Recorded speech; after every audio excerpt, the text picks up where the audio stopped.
lembaga pemeriksaan akuntansi. Pada hari ini atau kesempatan kali ini kita akan membahas materi mengenai bukti audit dan tes transaksi. Dalam membahas bukti audit ini, kita akan membahas mengenai apa itu bukti audit dan kenapa bukti audit itu perlu dalam pemeriksaan akuntansi. Oke, kita bahas yang pertama, bukti audit. Bukti audit ini merupakan bukti yang dikumpulkan dan diuji oleh auditor untuk menentukan apakah laporan keuangan disajikan sesuai dengan standar pelaporan keuangan yang berlaku, atau sesuai dengan standar akuntansi, atau sesuai dengan framework pelaporan keuangan. Nah, bukti audit ini juga bisa diartikan sebagai segala informasi yang mendukung angka-angka atau informasi lain yang disajikan dalam laporan keuangan yang dapat digunakan oleh auditor sebagai dasar yang layak untuk menyatakan pendapat. Nah, sebelumnya kita sudah pernah membahas materi mengenai laporan audit, di mana laporan audit itu terdapat yang namanya opini audit. Nah, opini audit itu dikeluarkan oleh seorang auditor didasarkan atas bukti yang cukup dan memadai. Itu sejalan dengan standar audit pekerjaan lapangan yang menyatakan bahwa mewajibkan auditor untuk mengumpulkan bukti audit yang tepat dan mencukupi untuk mendukung pendapat yang akan diterbitkan. Jadi, bukti audit ini digunakan atau diperlukan untuk membantu auditor dalam menyampaikan atau dalam memberikan opini audit. Nah, jika bukti tidak mencukupi, maka seorang auditor biasanya akan memberikan opini disclaimer, yaitu apabila terjadinya keterbatasan ruang lingkup pemeriksaan, sehingga auditor tidak dapat mengumpulkan dan meneliti bukti-bukti yang memadai. Oke, selanjutnya kita akan bahas mengenai jenis bukti audit. Nah, jenis bukti audit ini dapat dikelompokkan menjadi dua. Yang pertama itu adalah bukti pembukuan, yang kedua itu adalah bukti pendukung. Nah, kapan sih sebuah bukti audit ini dikatakan bukti pembukuan dan bukti pendukung? Nah, bukti pembukuan ini meliputi jurnal, buku pembantu, buku besar, atau file transaksi dan file induk. Berarti dengan kata lain, bukti pembukuan ini adalah pembukuan atau pencatatan yang dilakukan oleh pihak akuntan yang ada di dalam perusahaan. Kemudian bukti pendukung itu merupakan bukti yang bisa mendukung transaksi-transaksi yang ada, atau bahasa lainnya bukti transaksi dan bukti-bukti pendukung pembukuan yang lain. Itu bisa berupa seperti faktur penjualan, kemudian notulen rapat, kemudian lembar konfirmasi, dan lain sebagainya. Nah, bukti audit ini harus benar-benar kita kumpulkan sebaik mungkin, karena bukti ini akan menjamin pencapaian tujuan audit yang efektif, yaitu memberikan opini auditor dengan tepat. Seperti yang saya jelaskan tadi, bukti audit ini digunakan sebagai dasar dalam memberikan opini oleh seorang auditor, sehingga seorang auditor harus menggunakan kompetensi atau ketepatan bukti berhubungan dengan kualitas bukti. Kemudian, hal ini juga berkaitan dengan standar audit, bahwa standar audit juga menjelaskan bukti audit ini untuk menarik kesimpulan memadai sebagai basis opini auditor yang dapat diperoleh dengan melaksanakan yaitu prosedur penilaian risiko dan prosedur audit lanjutan seperti pengujian pengendalian dan prosedur substantif. Oke, sekarang kita akan lihat tipe dari bukti audit. Tipe dari bukti audit ini sesuai dengan gambarnya itu ada dokumentasi, bukti fisik, perhitungan ulang, reperformance, kemudian ada observation, analytical procedure, confirmation, dan inquiry of client. Jadi kita akan jelaskan macam-macam dari tipe bukti audit.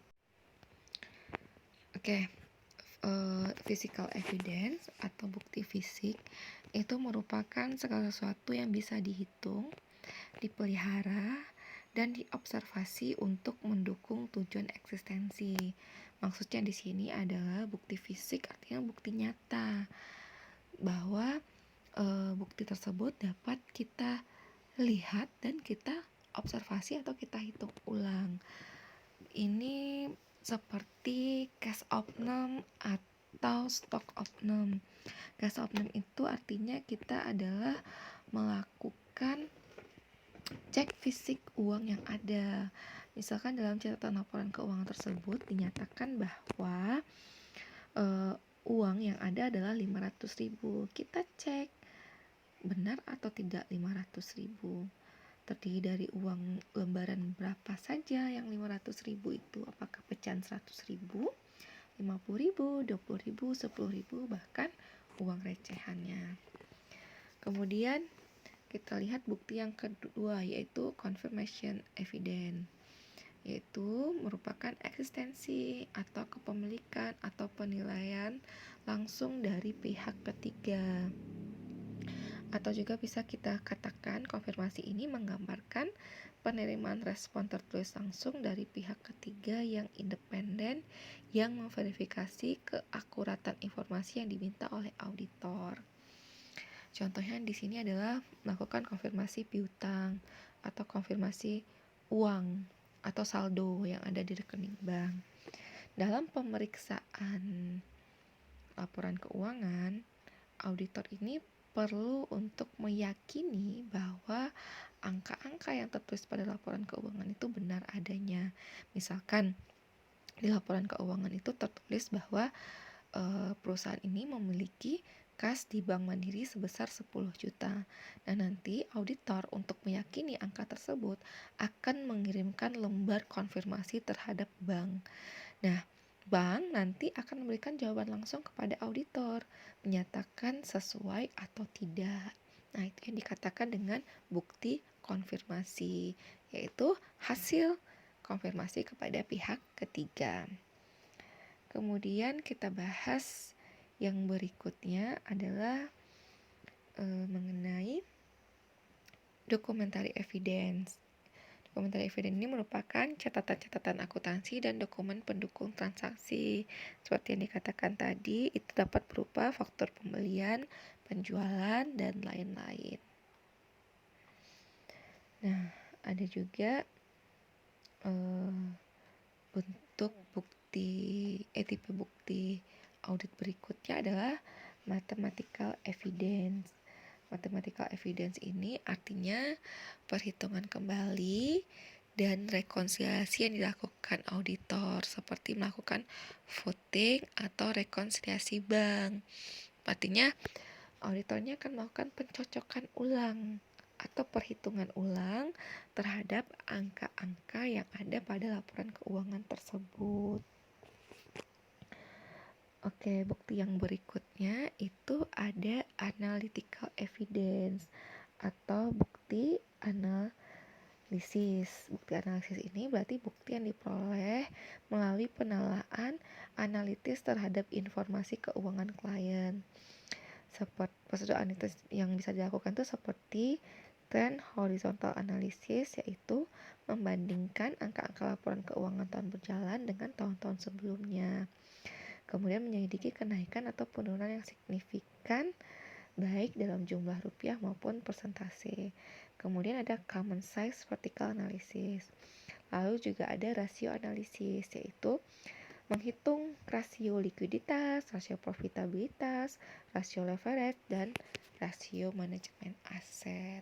Selanjutnya itu adalah inquiries of client atau tanya jawab atau wawancara. Ini merupakan upaya untuk memperoleh informasi secara lisan maupun tertulis dari klien sebagai respon atas pertanyaan yang diajukan oleh auditor. Berarti ini kita melakukan wawancara terhadap klien untuk menguatkan bukti-bukti yang ada. Selanjutnya, re-performance artinya adalah pelaksanaan ulang. Berarti kita melakukan pengujian independen yang dilakukan auditor atas prosedur atau pengendalian akuntansi klien, yang semua dilakukan sebagai bagian dari sistem akuntansi dan pengendalian internal klien. Nah, biasanya jika rekalkulasi melibatkan pengecekan ulang atas suatu perhitungan, nah pelaksanaan ulang itu melibatkan pengecekan atas prosedur lain. Sebagai contoh, auditor dapat membandingkan harga yang tertera pada suatu faktur dengan daftar harga yang resmi. Kemudian tipe bukti audit yang berikutnya adalah observation atau observasi. Observasi ini terdiri dari mengamati proses atau prosedur yang sedang dilaksanakan oleh pihak lain. Nah, auditor mungkin dapat mengunjungi lokasi pabrik untuk memperoleh kesan umum atas fasilitas klien atau mengamati para individu yang melaksanakan tugas-tugas akuntansi untuk menentukan apakah orang yang diserahi tanggung jawab telah melaksanakan tugasnya dengan baik. Lalu juga ada yang namanya ketepatan jenis bukti. Nah, sebagaimana yang dibahas sebelumnya, karakteristik untuk menentukan ketepatan bukti adalah relevansi dan reliabilitas. Nah, oke, kita lanjut untuk membahas kompetensi dan ketepatan bukti. Nah, kompetensi atau ketepatan bukti itu dipengaruhi oleh beberapa faktor seperti relevansi bukti, sumber bukti, kemutakhiran bukti, objektivitas bukti, dan sirkulasi bukti. Nah, relevansi bukti itu artinya bukti audit itu harus berkaitan atau relevan dengan tujuan audit yang akan diuji oleh auditor sebelum bukti tersebut dianggap tepat. Nah, sebagai contoh, anggaplah seorang auditor itu ingin melihat bagaimana prosedur penagihan pelanggan atas barang yang dikirim. Nah, berarti untuk melihat keterkaitan bukti, seorang auditor akan melakukan prosedur yang relevan, yaitu menelusuri sampel dokumen pengiriman, kesalinan faktur penjualan terkait untuk menentukan apakah setiap pengiriman barang tersebut telah ditagihkan atau belum. Itu yang dikatakan dengan relevansi bukti. Kemudian ada juga sumber bukti. Nah, bukti yang diperoleh itu yang paling baik adalah bukti yang diperoleh dari sumber luar atau yang diperoleh dari pihak ketiga, karena itu lebih terpercaya daripada sumber bukti yang ada di dalam perusahaan. Nah, contoh dari sumber bukti dari pihak luar itu ya seperti komunikasi dari bank, pengacara, atau para pelanggan umumnya yang dianggap lebih dapat diandalkan daripada jawaban wawancara terhadap klien. Nah, berikutnya itu juga ada kemutakhiran bukti, artinya bukti itu cukup dan memadai, dan juga ada objektivitas bukti, bagaimana tingkat objektivitas terhadap bukti tersebut. Bukti yang objektif lebih dapat diandalkan dibandingkan bukti yang memerlukan pertimbangan tertentu untuk menentukan apakah bukti tersebut benar.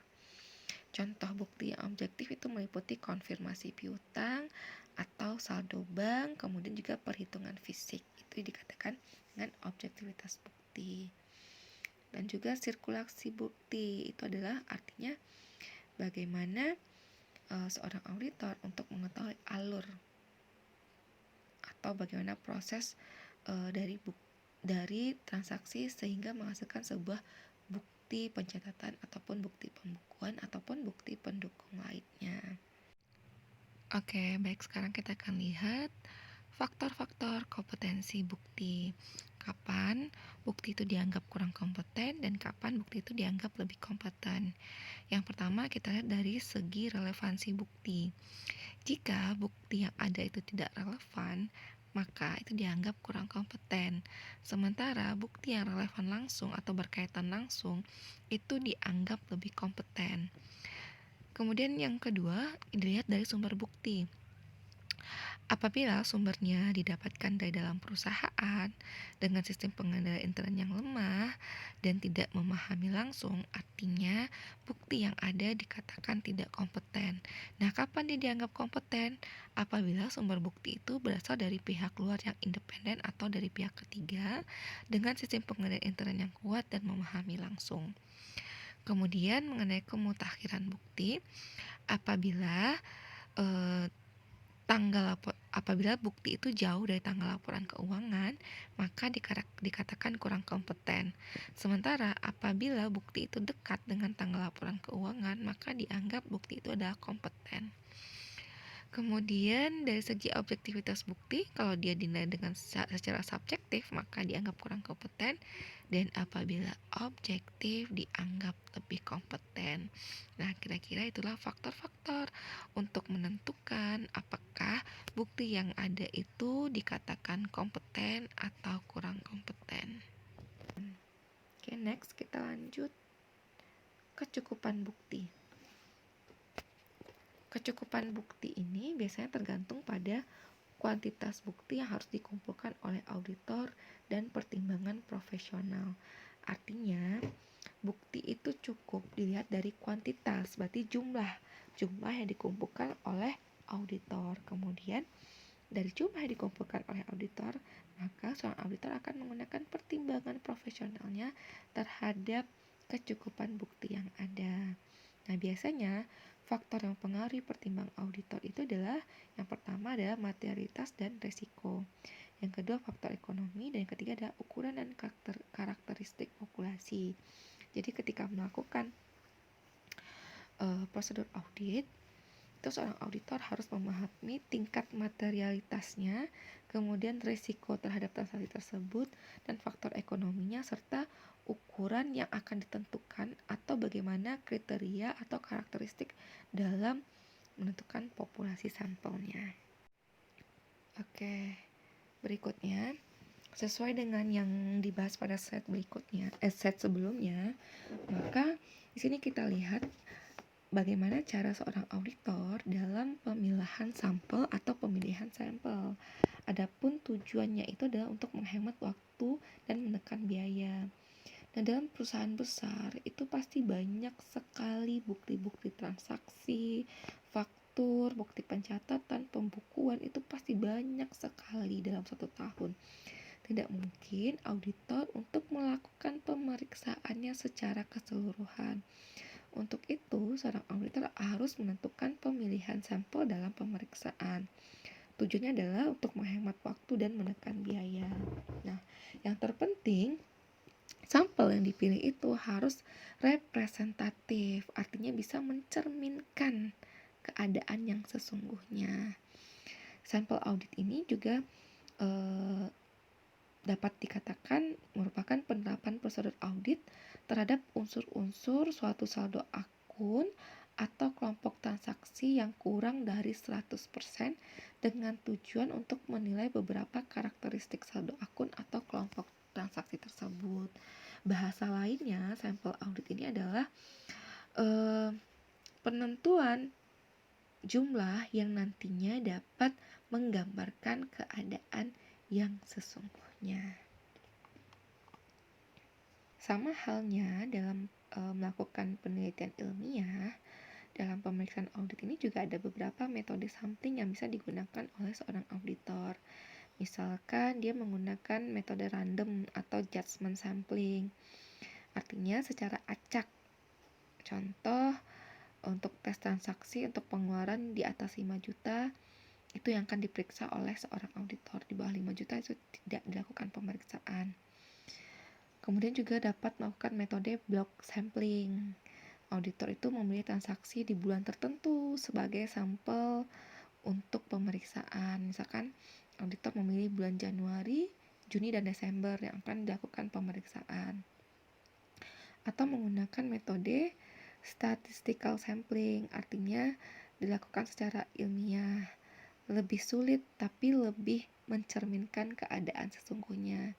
Artinya statistical sampling ini lebih rumit metodenya dibandingkan dengan random atau block sampling.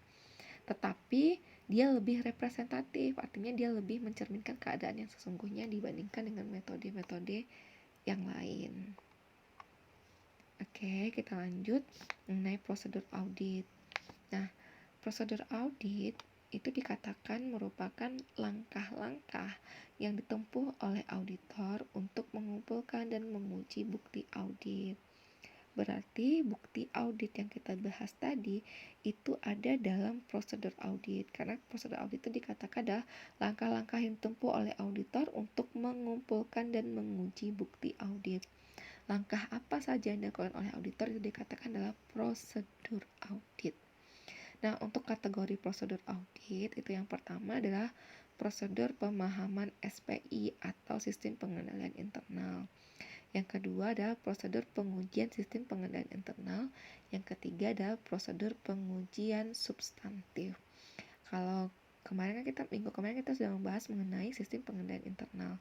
Nah, ini yang saya katakan sangat erat kaitannya dengan prosedur audit. Nah, seorang auditor menentukan proses audit berdasarkan atas sistem pengendalian internal yang ada pada perusahaan tersebut. Dan juga prosedur pemahaman SPI dan pengujian SPI ini ditunjukkan untuk mengukur kecukupan dan efektivitas sistem pengendalian internal dalam mencegah potensi salah saji terhadap laporan keuangan yang diberikan oleh klien. Kemudian hasil pemahaman dan pengujian sistem pengendalian internal ini digunakan untuk menentukan sifat, saat, dan luas pengujian substantif. Nah, sifat audit ini berhubungan dengan kedalaman audit, kemudian saat audit ini berhubungan dengan waktu pelaksanaan audit, dan luas audit ini berhubungan dengan jumlah bukti audit. Nah, itulah keterkaitan materi minggu lalu dengan materi hari ini.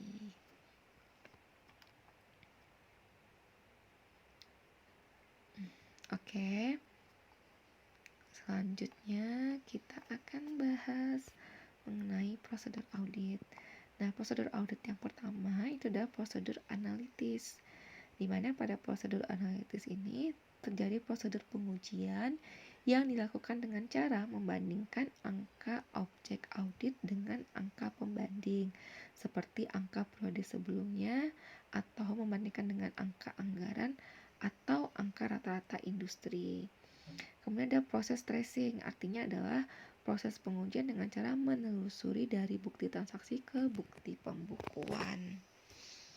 Lalu juga ada yang namanya prosedur vouching.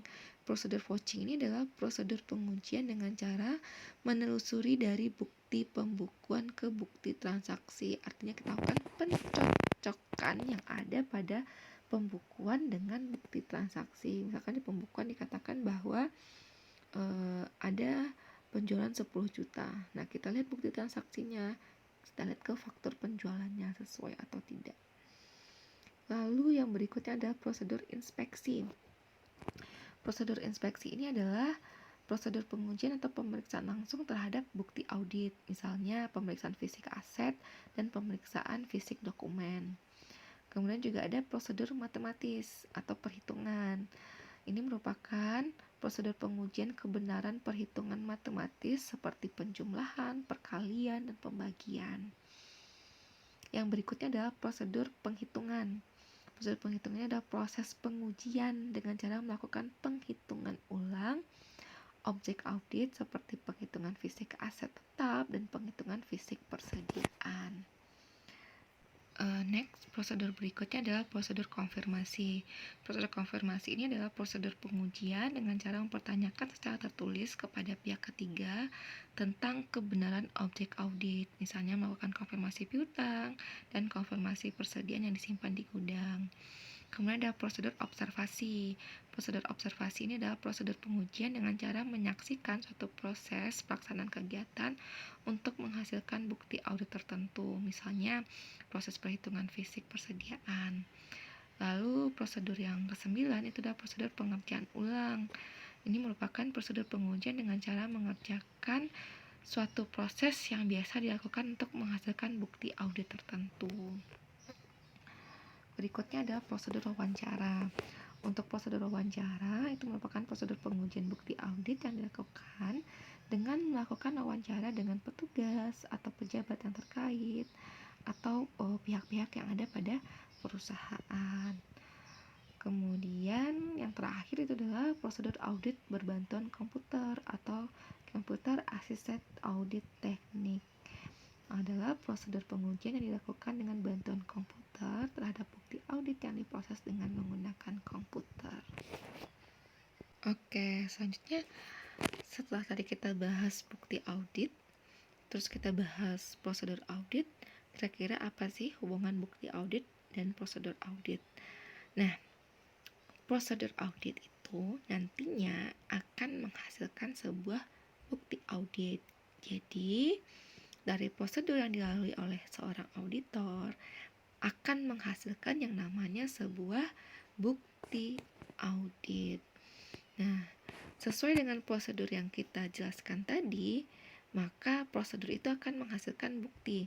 Kalau tadi kita menjalankan prosedur analitis, berarti nanti kita akan menghasilkan bukti analitis, yaitu hasil dari prosedur analitis.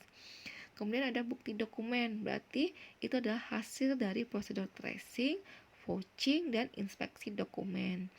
Kemudian ada bukti fisik, berarti itu hasil dari inspeksi fisik dan perhitungan fisik serta prosedur observasi.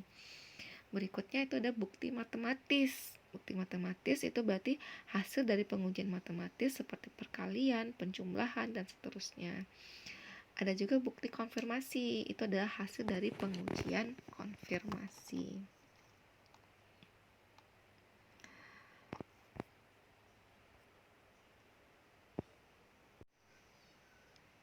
Oke, ada juga dikatakan dengan bukti observasi, berarti bukti observasi itu adalah hasil dari prosedur observasi atas suatu proses dan prosedur.